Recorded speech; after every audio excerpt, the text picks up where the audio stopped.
여러분 안녕하십니까? 하나님의 은혜가 이 새해 동안도 함께 하시길 바라고, 이번 새해 동안에 특별히 첫 기 동안에는 매주 금요일마다 저희가 새 천사의 기별에 대해서 함께 살펴보도록 하겠습니다. 특별히 마지막 때 하나님의 교회에 주어진 아주 중요한 기별이기 때문에 우리 모든 성도들이 이 새 천사의 기별을 밝히 알고 있어야 되고, 또 이것을 경험하는 것이 참으로 중요합니다. 오늘 그 첫째 시간으로 남은 자손의 등장이란 제목으로 함께 말씀을 나누겠는데, 제가 지난번에 요한계시록 공부할 때 이 남은 자손에 대한 내용을 잠깐 공부했었어요. 그 내용을 여러분께서 다시 한번 기억하시면서 오늘 저녁 말씀을 들으시면 좋겠다 생각이 됩니다. 여기 남은 교회, 또 남은 자손, 여자의 남은 자손 이렇게 말씀하고 있는데, 이 남은 자손 또는 남은 교회는 어디에 등장하고 있냐면 요한계시록 12장 17절에 등장하는 말씀인데, 제가 읽겠습니다. 계시록 12장 17절, 용이 여자에게 분노하여 돌아가서 그 여자의 남은 자손 곧 하나님의 계명을 지키며 예수의 증거를 가진 자들과 더불어 싸우려고 바다 모래 위에 서 있더라. 여러분, 용은 뭘 상징한다고 그랬죠? 사탄에 대한 상징입니다. 여자는 무엇에 대한 상징이냐면 교회에 대한 상징이에요. 여기 이 여자는 순결한 여자인 것이 분명합니다. 왜냐하면 하나님의 계명을 지키며 예수의 증거를 가진 걸 보면 순결한 하나님의 교회고, 마지막 때 역사의 마지막에 하나님의 참된 교회가 등장할 것에 대해서 여기 예고하는 말씀입니다. 이 남은 자손을 제가 얘기 드리는 그 이유는 특별히 마지막 때 하나님의 이 참된 교회를 통해서 마지막 기별이 온 땅 끝까지 증거될 것이기 때문에 그렇습니다. 또 그들이 마지막 최후에 예수님의 재림을 맞이하는 그 영광의 자리에 설 것이기 때문에 이 남은 교회에 대해서 우리가 익히 아는 것은 아주 중요하다고 생각됩니다. 성경에 남은 자손이라는 의미가 뭔가 이거예요. 여러분, 성경에 남았다는 말이 처음으로 등장한 성경절이 어디냐면 창세기 7장 23절에 등장합니다. 그 남은 자손이란 말의 의미는 어디에서 온 거냐면 전쟁이나 재난 또는 심판에서 살아남은 자들을 일컬을 때 쓰는 용어예요. 그 첫 번째 예가 창세기 7장 23절에 등장하는데, 제가 읽어보겠습니다. 지면의 모든 생물을 쓸어버리시니 곧 사람과 가축과 기는 것과 공중의 새까지라.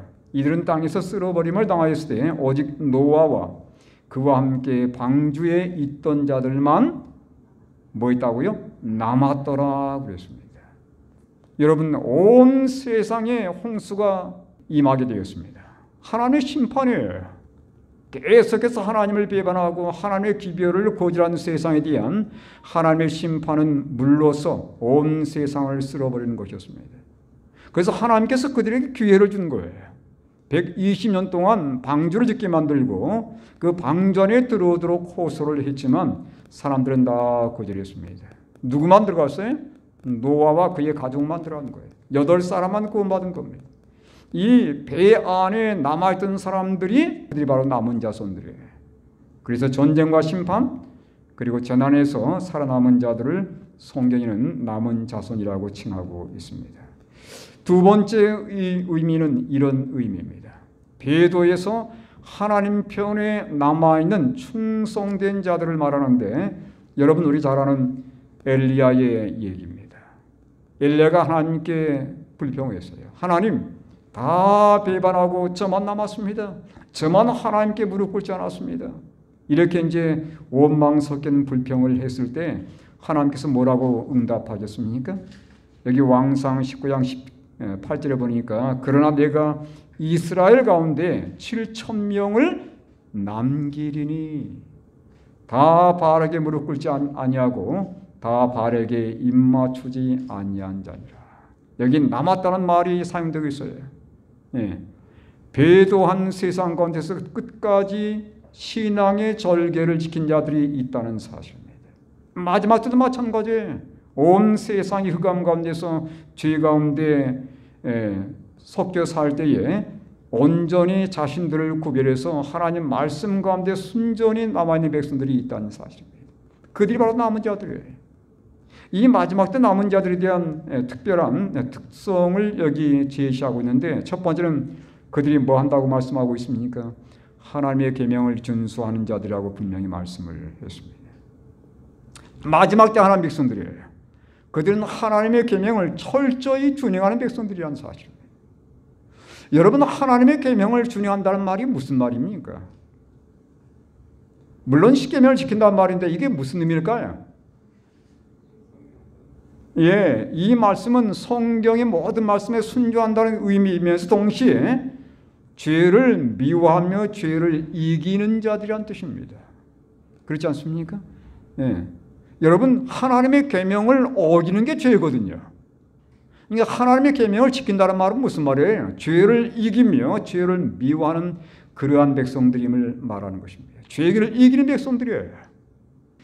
여러분, 특별히 우리가 이 다니엘서에 보게 되면 다니엘 7장 25절, 하나님의 계명이 변경될 것에 대한 그 예언이 여기 등장하고 있는데, 누가 변경시키냐면 하나님을 대역하는 세력이 하나님의 계명을 변경할 것이라고 얘기하고 있습니다. 자, 읽어보겠습니다. 다니엘 7장 25절을 보니까 그가, 작은 불입니다. 그가 장차 지극히 높으신 이를 말로 대적하며. 성경에서 여러분, 지극히 높으신 이가 누구예요? 하나님입니다. 하나님을 대적하는 거 보면 분명히 이건 적그리스도 세력이에요. 또 지극히 높으신 이의 성도를 괴롭게 할 것이며, 그가 또 때와 법을 고치고자 할 것이며 그랬습니다. 여러분, 성경에서 법은 무슨 법입니까? 하나님의 법이에요. 뭐죠? 십계명입니다. 십계명이에요. 그런데 십계명 가운데 때와 연관된 게 있습니까? 안식일이에요. 안식일이에요. 그래서 특별히 역사적으로 하나님을 배도하는 세력이 이 안식일을 변개할 것에 대한 내용이 여기 등장하고 있는 거예요. 그런데 여러분, 놀랍게도 이사야서에 마지막 때 어떤 백성들이 등장할 것이라고요? 하나님의 무너진 계명을 올바로 세울 백성이 등장할 것이라고 예고하고 있어요.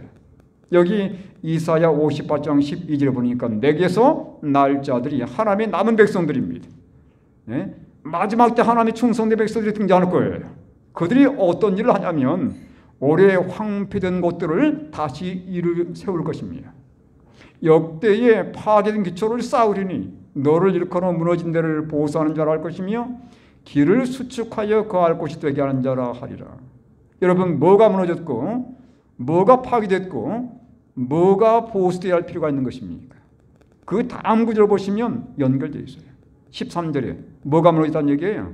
안식일이 무너졌다는 사실입니다. 마지막 때에 하나님의 신실한 백성들 가운데서 어떤 자들이 등장할 거라고요? 황폐된 곳을 다시 세울 것이고 파괴된 것을 다시 세울 것이며 보수할 백성들이 분명히 등장할 거라는 사실입니다. 그러면서 뭐가 연결시키냐면 안식일과 연결시켜 놓았어요. 안식일이 지금까지 무너져 내려왔습니다. 13절에 뭐라고 말씀하냐면 만일 안식일에 내 발을 금하여 내 성일에 오락을 행하지 아니하고 안식일을 일컬어 즐거운 날이라 여호와의 성일을 존귀한 날이라 하여 이를 존귀하게 여기고 내 길로 행하지 아니하며 내 오락을 구하지 아니하며 사사로운 말을 하지 아니하며. 이들이 바로 남은 백성들이에요. 하나님의 계명을 진정 회복하고 지키는 백성들이라는 사실입니다. 자, 그래서 이 역사의 하나님의 예언의 말씀에 의해서 마지막 때 이 안식일 기별이 하나님의 교회에 주어진 장면이 등장하는데 역사 잠깐 살펴보도록 하겠습니다. 여러분, 1843년에서 44년 겨울 뉴햄프셔, 여러분 그 미국의 그 주 가운데 저 동쪽 끝에 뉴햄프셔라는 주가 있어요. 거기에 그 워싱턴 마을에 사는 재림 신자들이 레이첼 오크스라는 사람으로부터 안식일을 진리를 듣게 됩니다. 레이첼 오크스라는 사람은 제7일 침례교도였어요. 제7일 침례교회. 침례교회 교인이면서 안식일을 지키는 백성들이 있었습니다. 아주 숫자가 적은 숫자들이에요. 이 여인에 의해서 안식일 기별을 접하는 사람들이 등장하기 시작했습니다. 그들은 재림 신자들이었어요. 윌리엄 밀러의 기별을 받아듣고 재림을 준비하는 사람들이었는데 그들이 이 안식일 기별을 받아 듣게 된 겁니다. 이 기별이 누구에게 증거됐냐면 프레드릭 휠러라는 사람이었습니다. 네, 그러면서 그 마을에 사는 재림 신자들이 최초로 안식일을 지키는 재림 신도들이 된 거예요. 근데 그때쯤에서 1844년 여름이었습니다. T.M. 프레블이라고 하는 사람도 안식일 기별을 접하게 되었어요. 이 사람이 어디에서 안식일 기별을 접했는지는 모릅니다. 자신의 깨달은 확신을 출판물로 만들어서 증거하기 시작한 거예요. 이 출판물을 누가 접하냐면 조셉 베이츠라는 사람이 접하게 됩니다. 그리고 하이람 에드슨이 이 출판물을 통해서 안식일 기별이 있다는 사실을 깨닫게 된 거예요. 그저 무심코 넘겼던 기별인데 이 기별이 이렇게 중요한 거로구나 하면서 이 기별을 조셉 베이츠가 받아들이게 됩니다. 이 사람은 바로 선장이었어요. 그런데 이 조셉 베이츠라는 사람이 이 기별을 누구한테 전파하냐면 화이프백에 전파를 해요. 결혼식 선물로 그의 책자를 보냈습니다. 그 책자의 제목이 뭐냐면 제7일 안식일을 영원한 표징이라는 책자를 보낸 거예요. 근데 처음에 이 화이트 부인이 이 기별을 딱 받아보고서는 대수롭지 않게 취급했습니다. 뭐 안식일 이게 얼마나 중요하다고 대수롭지 않게 취급했는데 나중에 다시 이 책자를 볼 수 있는 기회가 생기게 된 거예요. 그리고 1846년 가을에 이 엘렌 화이트와 그의 남편 제임스 화이트이 이 기별에 대해서 성경 말씀을 연구하게 된 겁니다. 그 책자의 제목이 제7일 안식일 영원한 표징이란 그러한 책자였어요. 그러면서 공식적으로 이 화이트 부인과 그 다음 제임스 화이트이 안식일을 받아들이게 된 거예요. 그 다음에 중요한 사건이 역사합니다. 급기야 1847년 4월 3일 엘렌 화이트이 계시 가운데 뭘 보게 돼요? 성소를 보게 됩니다. 특별히 성소 가운데 지성소를 보게 되는 거예요. 지성소를 딱 보니까 그게 뭐가 있어요? 법궤가 있어요. 법궤. 예. 법궤 안에는 유일하게 하나님의 법이 들어있습니다. 10계명이 들어있어요. 10계명 가운데서 가장 빛나는 계명이 바로 안식일 기별이었다는 것입니다. 이렇게 하면서 이 재림 기별 가운데 실망한 사람들이 다시 성경을 연구해 가지고 그들이 바로 안식일 기별이 예수님께서 재림하기 전에 다른 계명들과 함께 회복되어야 한다는 사실을 깊이 깨닫게 되었습니다. 이것이 이제 제7일 안식일 예수 재림 교회를 낳은 가장 기본적인 교리가 된 것이에요. 예, 여러분 그 흐름을 여러분께서 좀 알고 계시라고 말씀을 드린 겁니다. 자, 두 번째 마지막 남은 자손의 두 번째 특성은 뭐냐? 첫 번째는 뭐라고 했습니까? 하나님의 계명이라고 말씀드렸고 그 계명이 특별히 안식일과 연관된 거, 그 안식일 계명이 어떻게 하나님의 교회에 주어졌는지 짧은 역사를 제가 말씀을 드렸고요. 두 번째는 예수의 증거를 가진 자들이 남은 교회의 특성이라는 사실이에요. 그들은 예수의 증거를 가지고 있습니다. 여러분 예수의 증거가 뭡니까? 요한계시록 19장 10절을 보면 거기에 예수의 증언 또는 예수의 증거를 뭐라고 말씀하냐면 애언의 영이라고 말씀합니다. 여러분 영이란 말은 신이란 말이에요. 신, 성령에 대한 명칭입니다. 그러니까 하나님께서 특별히 성령 하나님께서 이 마지막 하나님의 교회에 애언의 선물을 보낼 것에 대한 언급이에요. 누구를 통해서요? 성령을 통해서 이 마지막 하나님의 참된 교회에 애언의 선물을 보낼 것에 대한 가르침입니다. 네. 여러분 그 애언의 선물 가운데 어떤 내용들이 포함되어 있을까요? 역사의 마지막에 끝이 어떻게 임할 것이고 예수님께서 하늘 지성소에서 우리를 위해서 어떤 마지막 구속 작업을 할 것이며 역사의 마지막에 선악의 싸움이 어떻게 진행될 것인지 그걸 자세히 기록해 놓은 내용이에요. 거기서 우리가 본따가지고 애언의 영 또는 애언의 신 이걸 본따서 특별히 마지막 하나님의 교회에 보내진 특별한 애언의 선물을 뭐라 불러요? 애언의 신이라고 부릅니다. 여러분 보시는 이 책들이 바로 그런 책들이에요. 우리가 이 마지막 때에 화이부인을 통해서 성령의 영감으로 마지막 백성들에게 특별히 주어진 이 선과 악의 대쟁투에 이 모든 기록들을 애언의 신이라고 부르는 것입니다. 여기에서 우리는 마지막 때에 예수님께서 마지막 하나님 백성들을 위해서 어떤 일을 이룰 것이며 사탄은 이 마지막 하나님의 교회를 어떻게 공격할 것인지 자세히 우리에게 기록해 주고 있습니다. 자, 애언의 영, 애언의 신, 이 애언의 신과 또는 애언의 영과 예수님의 믿음과는 어떤 연관이 있을까요? 자, 여러분 이 두 성경절을 비교해 보시기 바랍니다. 자, 계시록 12장 17절과 계시록 14장 12절의 두 성경절을 비교해 보세요.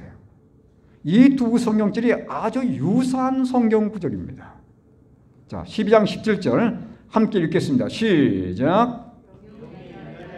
자, 여기 보면 여자의 남은 자손이 등장하면서 영이 그들에게 분노해. 다시 말하면 핍박을 간다는 얘기입니다. 그들에게 뭐가 필요하겠어요? 인내가 필요하겠죠. 그들이 왜 영의 분노를 사게 되냐면 하나님의 신실한 백성들이기 때문에 그렇습니다. 그런데 그들은 어떤 자들이냐면 하나님의 계명을 지킨 자들이에요. 그리고선 예수의 증거를 가졌어요. 자, 이것과 거의 유사한 구절인 14장 12절의 말씀도 함께 읽어보도록 하겠습니다. 가로 안에 있는 것은 생략하십시오. 읽겠습니다. 시작. 성도들의 인내가 여기 있나니 그들은 하나님의 계명과 예수에 대한 믿음을 지키는 자니라. 예전 성경은 더 잘 되어 있어요. 예수 믿음이라고 되어 있습니다. 12장 17절과 14장 12절은 상당히 유사한 구절인데 여기 성도들의 인내가 우리 있어요. 성도란 말은 하나님의 구별된 백성들을 말합니다. 그들에게 뭐가 필요하다고요? 인내가 필요하다는 겁니다. 왜 인내가 필요할 거예요? 그들이 마지막 때에 신앙 때문에 어려움 당하기 때문에 인내가 필요한 것이죠. 영의 분노 때문에 그렇습니다. 그 이유가 뭐 때문에? 하나님의 계명을 지키는 것 때문에 그렇습니다. 그리고 또 하나 더 있어요. 예수에 대한 믿음, 예수 믿음 때문이라는 것이에요. 자, 여기 보면 12장 17절에는 예수의 증거라고 말씀하고 있고 여기 14장 12절에는 예수 믿음이라고 말씀하고 있습니다. 이 두 가지가 어떤 관계냐 이거예요. 자, 아까 여러분 예수 증거란 뭐라고 그랬죠? 예언의 영 또는 예언의 신이라고 말씀드렸어요. 다시 말하면 성령의 특별한 역할입니다. 이 성령께서 특별한 어떤 역할을 하시는가? 이 마지막 교회에 예언의 선물을 주시면서 이 예언의 선물을 통해서 뭐 하자는 거예요? 예수님을 더 높이자는 것입니다.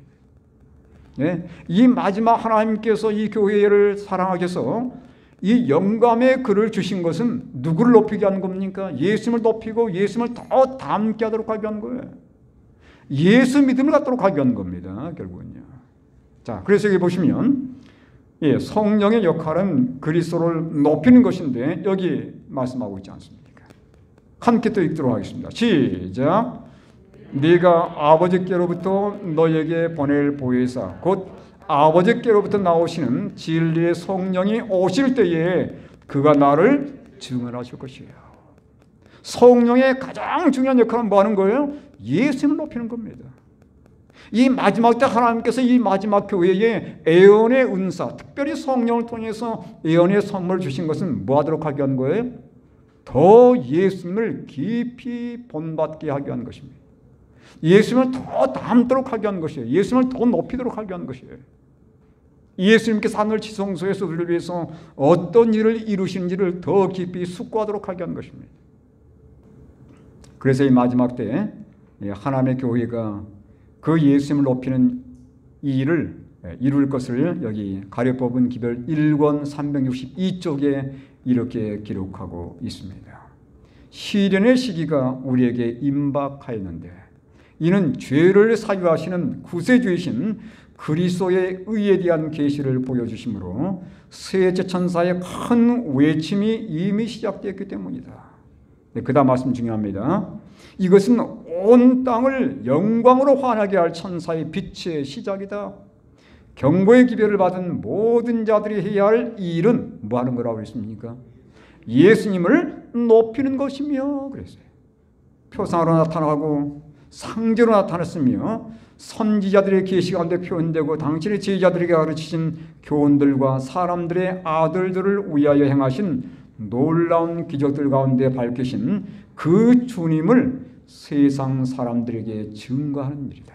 예수님을 높이는 것이라고 말씀하고 있습니다. 예언의 은사, 특별히 마지막 때의 성령을 통해서 예언의 선물을 주신 것은 이 예수님을 더 담고 예수님을 더 높이고 이 예수님을 땅끝까지 증거하도록 하기 위한 것이라는 사실입니다. 저는 우리 월곡교회가 이 놀라운 특권을 누리는 교회가 될 수 있게 되기를 간절히 바랍니다. 왜 사단이 마지막 하나님의 교회에 대해서 분노할까요? 이유가 있어요. 첫 번째는 예수님을 높이기 때문에 그렇습니다. 여러분, 사단이 하늘에서 반역할 때 사단의 반역의 첫 번째 질투와 이 시기의 대상이 누구냐면 예수 그리스도였어요. 왜 아버지는 항상 예수님과만 모든 것을 상의하는가 하면서 예수님에 대해서 언제나 질투와 시기를 보냈단 말이에요. 근데 마지막 하나님의 백성들이 뭐예요? 예수님을 전적으로 높이거든요. 그러니까 분노의 대상이 될 수밖에 없는 거예요. 그 다음에 사단이 뭐라고 주장했습니까? 계속해서 주장하기를 하나님의 계명은 지킬 수 없다고 주장했거든요. 여기 보시기 바랍니다. 부자선지자 88쪽입니다. 사단은 의인에 대한 보상이나 악인에 대한 형벌이 없다는 것과 그 다음요 사람들이 하나님의 율법을 준수하기는 불가능하다는 신념을 사람들에게 역설하고 있었다. 사람은 계명을 지킬 수 없다는 것이 그의 주장이었습니다. 하면서 뭐 하자는 거예요? 계명을 없애자는 겁니다. 사단은 끊임없이 사람들은 하나님의 법을 지킬 수 없다고 주장하는데 예수님은 뭐라고 말씀하십니까? 여기 같은 페이지입니다. 사람들은 하나님의 율법을 순종하는 것이 가능하며 죄 많고 부패한 자들 가운데서 살 때이라도 그들이 하나님의 은혜로 말미암아 유혹을 물리치고 순결하고 거룩하게 될 수 있다는 가르침을 받았다. 누가 본을 보였어요? 예수님께서. 사단의 주장을 완전히 뒤집어 엎는 겁니다. 마지막 때에 하나님 백성들이 하나님의 계명을 온전히 준수하는 경험을 통해서 사단의 주장을 완전히 뒤집어 엎는 거예요. 근데 사단이 분노하지요. 이들을 없애야 자기 주장이 서는데 이들 때문에 자기 주장이 서지 못하기 때문에 이들을 제거하기 위해서 발악하는 것입니다. 그래서 마지막 교회에 뭐가 주어지는 거예요? 핍박이 주어지는 것이죠. 남은 자가 되어야 할 가장 중요한 이유는 이것입니다. 우리가 하나님의 계명을 지키고 예수의 증거를 가진 백성으로서 정말 예수님을 높이는 경험을 하게 될 때에 남은 자로서 우리에게 주어질 특권이 무엇이냐 이거예요. 이사야 이 말씀은 우리에게 참으로 놀라운 것을 제공해 주고 있습니다. 이사야 10장 20절로 23절에 보니까 그날의 이스라엘의 남은 자와 야곱 족속의 피난한 자들이 다시는 자기를 친 자를 의지하지 아니하고 이스라엘의 거룩하신 이 여호와를 진실하게 의지하려니 남은 자 곧 야곱의 남은 자가 능하신 하나님께로 돌아올 것이라. 그들은 전적으로 누구만 의지하는 거예요? 예수님만, 하나님만 의지하는 것입니다. 그들은 인생을 기다리지 않고 인생을 의지하지 않아요. 온전히 예수님 그 하나님만 의지하는 겁니다. 이스라엘이요, 내 백성이 뭐 같을지라도 바다의 머리 같을지라도 누구만 돌아와요? 남은 자만 돌아오리니 그랬어요. 여러분 얼마나 많은 사람들이 바벨론으로 포로로 끌려왔습니까? 근데 그들이 다 돌아온 게 아니에요.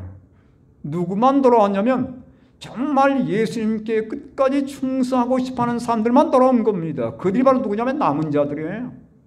그들이 고향 땅에 돌아와서 무너진 성전을 세우고 하나님의 안식일을 회복하고 그들이 끝까지 남은 자로서 살게 된 겁니다. 근데 이 말씀을 바울은 어떻게 인용했는지를 살펴보길 바랍니다. 자, 여기 내 백성이 바다의 모래가 될지라도 남은 자만 돌아온다는 이 표현을 바울은 어떻게 활용하고 있습니까? 로마서 9장 27절 28절에 또 이사야가 이스라엘에 관하여 외치되 이스라엘 자손들의 수가 비록 바다의 모래가 될지라도, 똑같은 표현이죠. 바다의 모래가 될지라도 남은 자만 뭐하리니? 구원을 받으리니. 이겁니다. 이거예요. 예? 남은 자가 되어야 할 이유가 이거 안 되는 거예요. 남은 자에게 하나님께서 최종적인 구원이 주어지기 때문에 그렇단 말입니다. 물론 역사적으로 시대적으로 하나님께 충성했다 사라진 사람들이 많이 있어요. 그럼 역사의 마지막에 끝까지 하나님께 충절을 지키면서 말씀대로 사는 그 사람들이 남은 자가 될 것이고 그들에게 최종적인 구원이 보장된다는 사실입니다. 바다의 모래가 될지라도 남은 자만 구원을 받으리니. 그래서 역사의 마지막에 수많은 교회 가운데서 남은 교회에 속하는 것은 우리에게 놀라운 특권이에요. 제7 안식일 예수 재림교인들에 대해서 정말 안식일 하나님의 계명을 온전히 준행하고 정말 예수의 증거를 가지고서 이 마지막 때 선구하게 모든 비밀을 가진 이 백성들이 되는 것은 우리에게 놀라운 특권입니다. 여러분 얼마나 감사한 일입니까? 정말 감사한 일이에요. 이 놀라운 구원이 우리 월곡교회 모든 성도들에게도 역사하길 바라고 이 역사의 선악의 마지막 지금 쟁투가 전개되고 있기 때문에 여러분 전쟁이 끝날 것이기 때문에 가장 치열해질 것이에요. 그러나 우리가 예수님, 우리의 사령관 되시는 예수님을 굳게 믿고 붙들며 그분께 철저히 의지하는 한 우린 결코 실패하지 않을 것입니다. 예수님을 붙들고 예수님을 믿는 그 믿음을 통해서 끝까지 남은 자로서 충성하기 바라고 이 놀라운 구원을 다 받으시는 우리 성도들 되기를 바라면서 오늘 저희 말씀을 마치도록 하겠습니다.